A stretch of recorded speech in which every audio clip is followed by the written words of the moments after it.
अस्सलामुअलैकुम। Welcome to my YouTube channel law with Asad.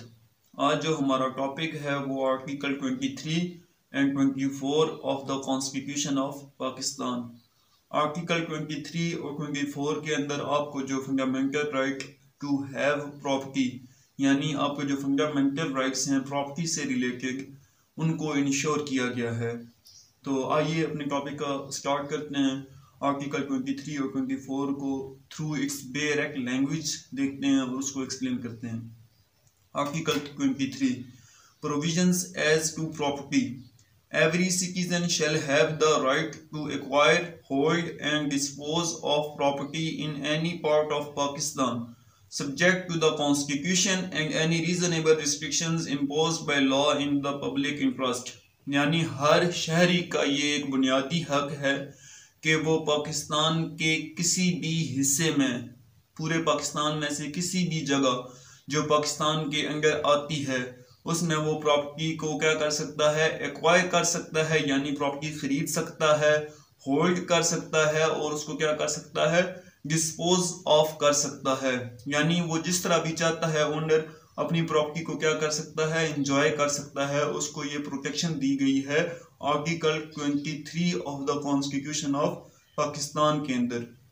लेकिन subject to any reasonable restrictions imposed by law in the public interest, यानी जो आप पे restrictions impose की जा रही हैं जो कि रीजनेबल रिस्ट्रिक्शंस हैं by the constitution and by the law for the interest of public, उनको मद्देनजर रखते हुए आपके ये 3 राइट्स हैं पाकिस्तान के हर शहरी के उसने पब्लिक इंटरेस्ट को मद्देनजर रखते हुए जो कॉन्स्टिट्यूशन या जो कानून है हमारे मुल्क का, अगर वो उस पर कोई रिस्ट्रिक्शंस लगा रहा है उनको मद्देनजर रखकर उसका ये एक वेस्टेड राइट है कि वो पाकिस्तान में किसी भी जगह पर अपनी प्रॉपर्टी को जो क्या कर सकता है, एक्वायर कर सकता है, उसको होल्ड कर सकता है और उसको डिस्पोज ऑफ, यानी ये उसकी अपनी डिस्क्रिशन है कि वो जिस तरह मर्जी चाहे अपनी प्रॉपर्टी को क्या कर सकता है, एंजॉय कर सकता है। ये था आर्टिकल 23। अब आते हैं आर्टिकल 24 की तरफ। आर्टिकल 24 जो है वो आपके जो प्रोटेक्शन ऑफ प्रॉपर्टी राइट्स हैं उनसे डील कर रहा है, उनको इंश्योर कर रहा है। Article 24 clause 1, no person shall be deprived of his property save in accordance with law, यानी आप किसी भी शख्स से उसके जो है प्रॉपर्टी नहीं ले सकते, उसको उसकी प्रॉपर्टी से डिप्राइव ऑफ नहीं करेंगे save in accordance with law. यानी अगर आपने किसी से उसकी प्रॉपर्टी लेनी है या उसको उसकी प्रॉपर्टी से महरूम करना है तो आपने वो प्रोसीजर अडॉप्ट करना होगा जो लॉ बता रहा है। और लॉ प्रोसीजर ये बताता है कि अगर आप किसी से भी उसकी प्रॉपर्टी लेते हैं तो उसको आपने क्या करना है, गवर्नमेंट ने या स्टेट ने उसको क्या करना होगा, कंपनसेट करना होगा, उसको रीजनेबल कंपनसेशन देनी होगी at the market rate. Clause 2, no property shall be compulsorily acquired or taken possession of save for a public purpose and save for the authority of law which provides for compensation therefore and either fixes the amount of compensation or specifies the principles on and the manner in which compensation is to be determined and given। यानी आप कोई भी किसी से भी आप उसकी जबरदस्ती प्रॉपर्टी नहीं ले सकते। और क्लॉज 2 ये कह रही है कि अगर आपने किसी से उसकी जबरदस्ती प्रॉपर्टी नहीं लेनी, लेकिन अगर आपको जो है वो पब्लिक पर्पसेस के लिए या जो है आपको किसी मजबूरी के तहत अथॉरिटी ऑफ लॉ के तहत अगर आप किसी की प्रॉपर्टी ले रहे हैं तो आपने उसको जो है वो फिक्स कंपनसेशन देनी होगी जो लॉ उसको बता रहा है कि ये फिक्स कंपनसेशन है। और अगर फिक्स कंपनसेशन नहीं है यानी कंपनसेशन को अभी तक फिक्स नहीं किया गया तो आपने उन प्रिंसिपल्स की बेस पर जो लॉ बताएगा उसकी बेस पर आपने उसको क्या करना होगा, कंपनसेट करना होगा ओनर को, जिससे आप उसकी क्या कर रहे हैं, कंपल्सरी यानी जबरदस्ती उससे क्या कर रहे हैं, उसकी प्रॉपर्टी ले रहे हैं। Clause 3, nothing in this article shall affect the validity of. Clause 3 में इस आर्टिकल की एक्सेप्शंस बताई गई हैं कि इस आर्टिकल से ये नीचे चीजें बताई गई हैं ये चीजें इफेक्ट नहीं होंगी, यानी ये आर्टिकल की अपनी ही एक्सेप्शंस हैं। A paragraph, any law permitting the compulsory acquisition or taking possession of any property for preventing danger to life, property or public health, यानी कोई भी लॉ जो क्या कर रहा है, आपको परमिट कर रहा है कंपल्सरी एक्वायर करने को प्रॉपर्टी को। यानी कोई भी लॉ जिसके तहत आप कंपल्सरी प्रॉपर्टी एक्वायर कर सकते हैं, ऐसी प्रॉपर्टी जिससे danger to life property or public health, यानी कोई भी ऐसी प्रॉपर्टी जिससे क्या हो, उस प्रॉपर्टी को खतरा हो या उससे जो है डेंजर टू लाइफ, यानी जो उस प्रॉपर्टी के अंदर कुछ लोग रह रहे हैं, कोई बिल्डिंग है जो गिरने वाली है, तो जो लोग उसके अंदर रह रहे हैं उनको डेंजर टू लाइफ है, तो उसको डेंजर टू लाइफ को जो है वो अवॉइड करने के लिए आप वो प्रॉपर्टी उन लोगों से खाली करवा सकते हैं, यानी उनको डिप्राइव ऑफ किया जा सकता है, उनसे प्रॉपर्टी एक्वायर की जा सकती है। या पब्लिक हेल्थ को इंश्योर करने के लिए, यानी कोई भी ऐसी प्रॉपर्टी है, कोई ऐसी फैक्ट्री है, कोई कारखाना है जिससे पब्लिक हेल्थ इफेक्ट हो रही है, तो उसको भी जो है गवर्नमेंट कंपल्सरी एक्वायर कर सकेगी। B, any law permitting the taking over of any property which has been acquired by or come into the possession of any person by any unfair means or in any manner contrary to law, यानी किसी भी इंसान ने अगर कोई unfair means को use करते हुए या लॉ के अगेंस्ट कॉन्ट्रारी टू लॉ की को वायलेट करते हुए कोई भी प्रॉपर्टी क्या की है, उसने एक्वायर की है, उसको हासिल किया है, उसका पोजेशन उसके पास है, तो जो स्टेट है या जो गवर्नमेंट है वो उससे प्रॉपर्टी क्या कर सकती है, कंपल्सरी यानी जबरदस्ती से उसको से क्या कर सकती है, ले सकती है, उससे ये आर्टिकल इफेक्ट नहीं होगा। C, any law relating to the acquisition, administration or disposal of any property which is or deemed to be enemy property or a vacuum property under any law not being property which has ceased to be a vacuum property under any law, यानी कोई भी law जो acquisition of any property, administration or disposal of that property, जो किसकी थी, जो किसी ऐसे ग्रोह की थी जो स्टेट के अगेंस्ट था, यानी स्टेट के खिलाफ एक्टिविटीज में मुलविस था, जिसको कहा जाता है कि एनिमी प्रॉपर्टी, या कोई ऐसी प्रॉपर्टी जिसका कोई मालिक ही नहीं है, जिसको कहा जाता है वैक्यू प्रॉपर्टी,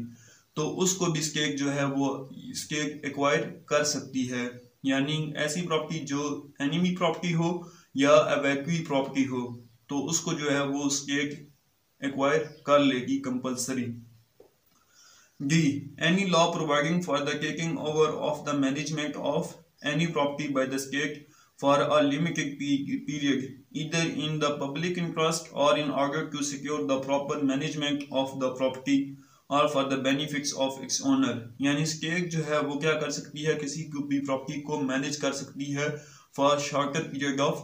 टाइम, लेकिन उसका मकसद क्या होना चाहिए, मकसद ये होना चाहिए कि पब्लिक इंटरेस्ट, यानी उसका जो स्टेट मैनेज करेगी, उस प्रॉपर्टी को मेंटेन करेगी, उससे क्या होगा, पब्लिक इंटरेस्ट को फायदा पहुंचेगा, और in order to secure the proper management of the property, या उसको प्रॉपरली तरीके से मैनेज करने के लिए स्टेट अगर property for a shorter period of time acquire करेगी, तो वो भी इस आर्टिकल से इफेक्ट नहीं होगा, स्टेट जो है वो एक्वायर कर सकती है। पैराग्राफ में वो आपको पर्पसेस बताए गए हैं जिसके तहत गवर्नमेंट जो है वो कोई भी प्रॉपर्टी एक्वायर कर सकेगी। First, number 1, providing education and medical aid to all or any specified class of citizens, यानी अपनी शहरियों को या शहरियों में से किसी खास तबके को एजुकेशन या मेडिकल एड, यानी अस्पताल वगैरह बनाने के लिए, कॉलेज या यूनिवर्सिटी स्कूल्स वगैरह बनाने के लिए गवर्नमेंट जो है वो आपकी प्रॉपर्टी एक्वायर कर सकती है कंपल्सरीली। कंपल्सरीली ये मतलब होता है कि जोर जबरदस्ती के तरीके से आपको कंपनसेट तो करेगी गवर्नमेंट, लेकिन आप उसको क्या कर सकते हैं, इनकार नहीं कर सकते। तो सबसे पहला है कि गवर्नमेंट अगर प्रॉपर्टी एक्वायर करेगी ज़बरदस्ती, तो वो एजुकेशन एंड मेडिकल एड के लिए, यानी लोगों को तालीम देने के लिए या लोगों को जो है वो तिब्बी सहूलियात मुहैया करने के लिए गवर्नमेंट आपसे आपकी प्रॉपर्टी एक्वायर कर सकती है। Second, providing housing and public facilities and services such as roads, water supply, sewerage, gas and electric power to all or any specified class of citizens, यानी आपको जो है वो फैसिलिटीज देने के लिए, हाउसिंग यानी हाउस बनाने के लिए, या आपको अदर फैसिलिटीज में क्या आ जाती हैं, रोड्स बनाने के लिए, वाटर सप्लाई के लिए, या sewerage, gas and electric power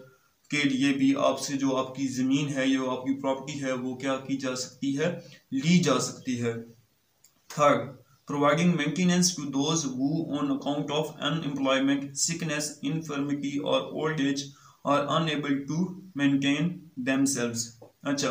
कुछ लोग हैं जो खुद को मेंटेन नहीं रख सकते। क्यों नहीं रख सकते? या वो बीमार हैं, या वो क्या हैं, इन्फर्म हो चुके हैं, यानी उनका दिवालिया निकला हुआ है, या वो क्या हैं, बेरोजगार हैं। तो उनको मेंटेन करने के लिए, उनको जो है वो फैसिलिटेट करने के लिए माली लिहाज से गवर्नमेंट जो है वो प्रॉपर्टी क्या करेगी, एक्वायर कर सकती है। उनकी प्रॉपर्टी एक्वायर खुद कर लेगी और उनको क्या करेगी, मेंटेन करेगी। मुआशी तौर पर इकोनॉमिकली उनको क्या किया जाएगा, सबसिस्टेंस प्रोवाइड की जाएगी। F. Any existing law or any law made in pursuance of Article 253 of the Constitution of Pakistan, यानी कोई भी लॉ बनाया जाता है 253 के अंडर, जिसमें गवर्नमेंट जो है वो हद मुकर्रर कर देती है कि इतनी हद तक आप ज़मीन रख सकते हैं, या इतनी से ज़्यादा अगर ज़मीन रखेंगे तो वो गवर्नमेंट आपसे ले लेगी, तो वो भी लॉ गवर्नमेंट बना सकती है। आर्टिकल 253 ऑफ द कॉन्स्टिट्यूशन या उसके तहत कोई भी बनने वाला लॉ आपके प्रॉपर्टी को एक्वायर किया जाता है इसके अंडर, तो उससे आर्टिकल 24 इफेक्ट नहीं होगा, या ये नहीं कहा जाएगा कि ये आपके article 24 of the constitution of Pakistan की वायलेशन है। 4. The adequacy or otherwise of any compensation provided for by any such law as is referred to in this article are determined in pursuance thereof shall not be called in question in any court। यानी article 24 के तहत government जो आपसे property लेगी, acquire करेगी, उसके बदले में जो आपको कंपनसेट किया जाएगा, जो आपको कंपनसेशन दी जाएगी, आप उसको किसी भी कोर्ट ऑफ लॉ में चैलेंज नहीं कर सकते। यानी कि whether it is an adequate amount of compensation और इनएडिक्वेट, यानी चाहे वो आप कहें कि मुझे जो कंपनसेशन मिली है वो थोड़ी मिली है तो मैं इसको चैलेंज करूंगा। तो आर्टिकल 24 की क्लॉज 4 ये कहती है कि आप कोई भी अगर आपको कंपनसेशन दी जाती है आपको प्रॉपर्टी के एक्वायर करने के बदले में, तो आप उस कंपनसेशन को कोर्ट ऑफ लॉ में चैलेंज नहीं करेंगे। That's all. ये था हमारा article 23 and 24 of the constitution of Pakistan.